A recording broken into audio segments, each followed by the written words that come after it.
Hello, welcome back to Piers Rocks. A year ago, I introduced One ROM, the most flexible replacement ROM for your retro system, replacing nearly every mass-programmed ROM, EEPROM, EEPROM, and even flash chips from your 20th century computer systems. To celebrate One ROM's anniversary, I'm introducing all new hardware variants. We'll take a look at these new variants in a second. If you want to buy them today, you can get hold of them at shop.piers.rocks. I have all 4 versions in stock, ready to ship. As usual, I'll be making the design files for all of these ROMs open source and publicly available, so if you want to have them manufactured yourself, and if you want to sell them, then you'll be free to do so.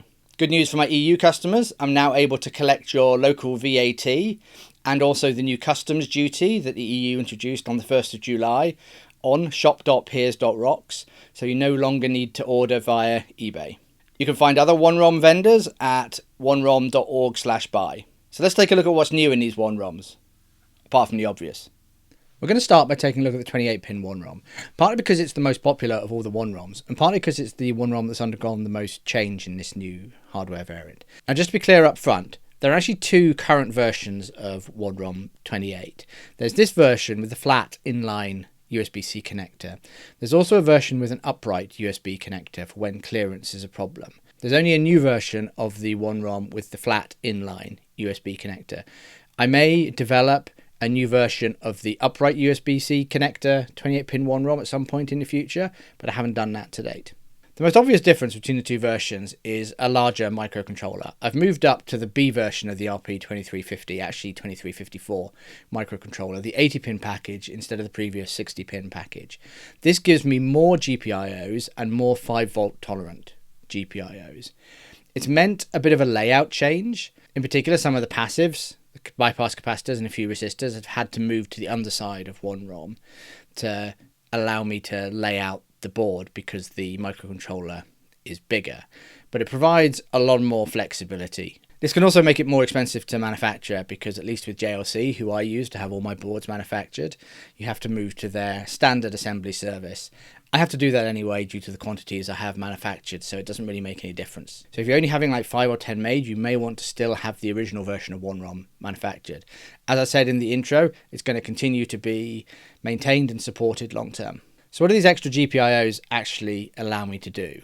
Well, the first thing that I've managed to do is I've moved to 4 image select jumpers at the top here instead of the previous 2. So with the previous version of One ROM, you could only use the image select jumpers to select between 4 different ROM images installed on it.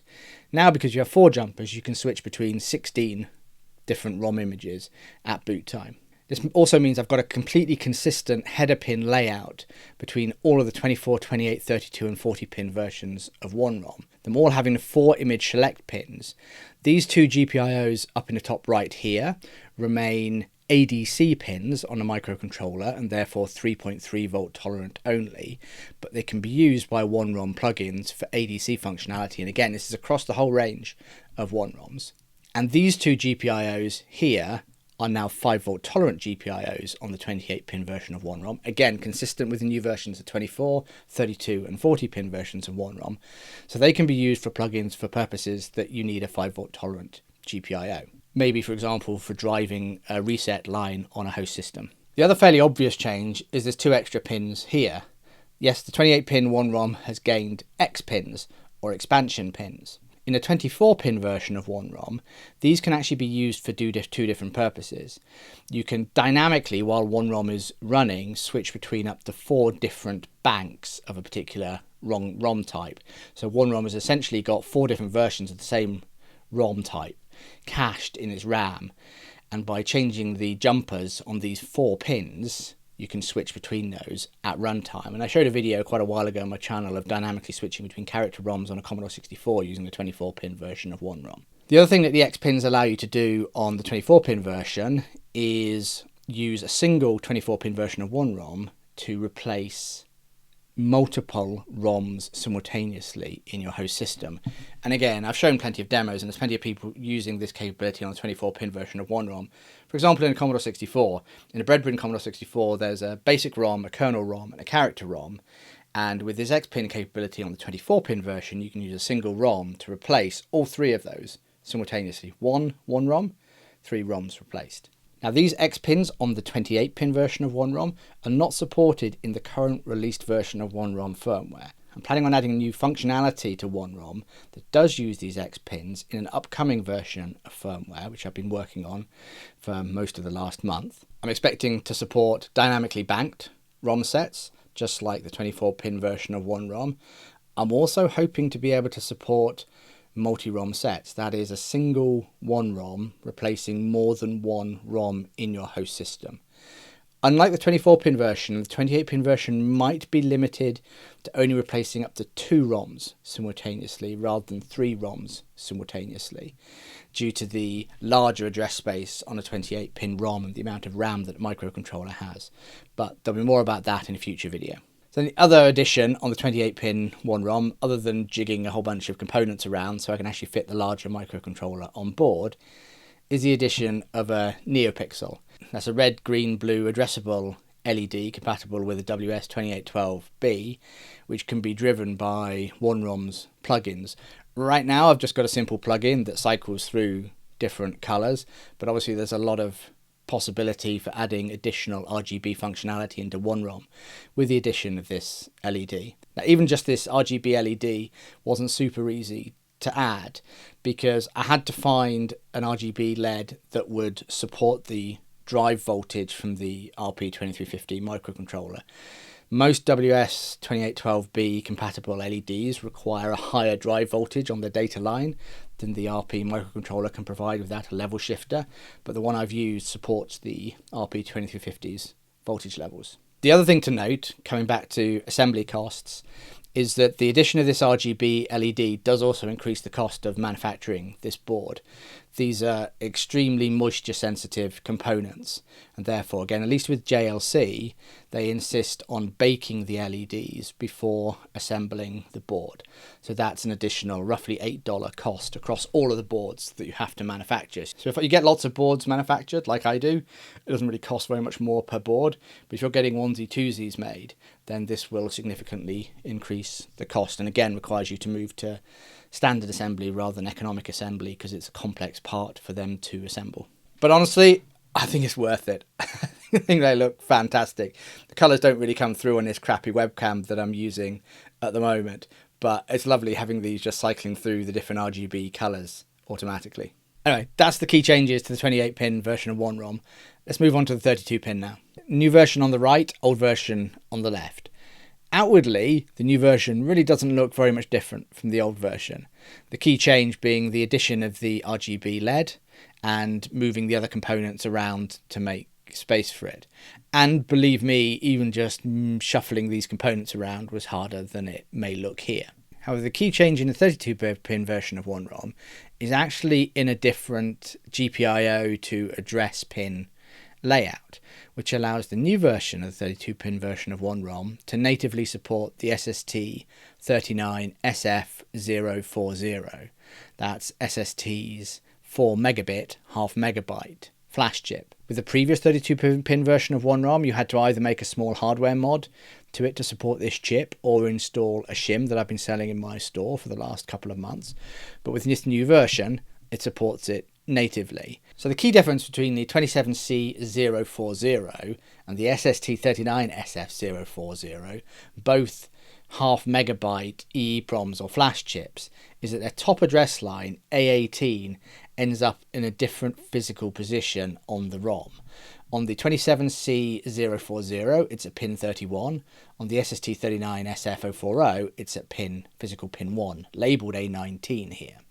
So what I've done is I've ensured that the two different A18s, one here and one here, are at the end of at each end of the address lines that are used. So whether or not One ROM is serving 27C040 or the SST040, it can still use a contiguous bank of 19 address lines to address the image, the 512 kilobyte image. That keeps me within the RP2350 microcontroller's 520 kilobytes of RAM. The other thing I've done with this layout is I've been more thoughtful around actually laying out the potential chip select lines for all the different types of ROMs that I want to support. For example, there's a bit of a weird 32-pin ROM, the 23C1001, which has output enable, chip enable, but was a mass programmed ROM, so it also had optional programmable chip select 1 and chip select 2 lines, which could each be configured as active high, active low, or don't care, ignore. So I've made sure that they're included in the CS line bank, so I can use them as part of the chip select algorithm to support that chip. Now, the current version of One ROM firmware doesn't support the 23C1001, but I'm pretty confident I can add support in the new version, which is coming soon. The 40-pin version of One ROM, which is a 16-bit ROM and is used in both 16 and 32-bit systems like the various Amigas. Again, there's actually very few obvious changes to the board apart from the addition of the RGB LED. But again, in this case, there's been a layout change which allows the 40-pin version of One ROM to more efficiently serve the different types of ROM that it may need to support. Now, the original version of the 40-pin version of One ROM is capable of serving both 512 and 256 kilobyte ROMs. It uses half a megabyte on flash for an image, whether it's a half meg image or a quarter meg image. This new version of the 40-pin version of One ROM has a more efficient address pin layout, which allows One ROM to only use a quarter of a megabyte on flash if a quarter of a megabyte ROM is being served, allowing you to pack more images into the 2 megabyte flash on One ROM. So that's done by making sure that A17, which is the top address bit only used in the half megabyte ROM case, is at the end of the address space. So when One ROM isn't using that address line, it doesn't need to store any information associated with that address line on flash. Previously, A17 was mixed up in the middle of the address lines, meaning we still needed that half megabyte image. Now, having said that, I think the current version that's shipping today on One ROMs may still use 512K of flash for a 256K image, but this improvement is coming in the next version of firmware. And then, like all the other One ROMs, I've just jigged around the various control lines, the image select lines and the LED lines and so on, just to make them consistent across the entire range of One ROMs. So again, the latest versions of One ROMs have this consistent and compatible header pin layout. And finally, what's changed on the 24-pin version of One ROM? Well, frankly, this version of One ROM was pretty much perfection already, even if I do say so myself. So all I've done is I've somehow, by hook or by crook, and I'm still not entirely sure how I achieved this, managed to squeeze in this 1mm by 1mm RGB LED on the board.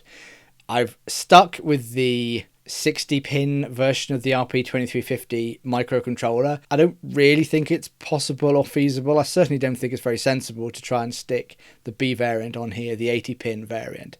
It might be possible by moving pretty much all the other components to the underside, but I'm not really sure what benefit that would give.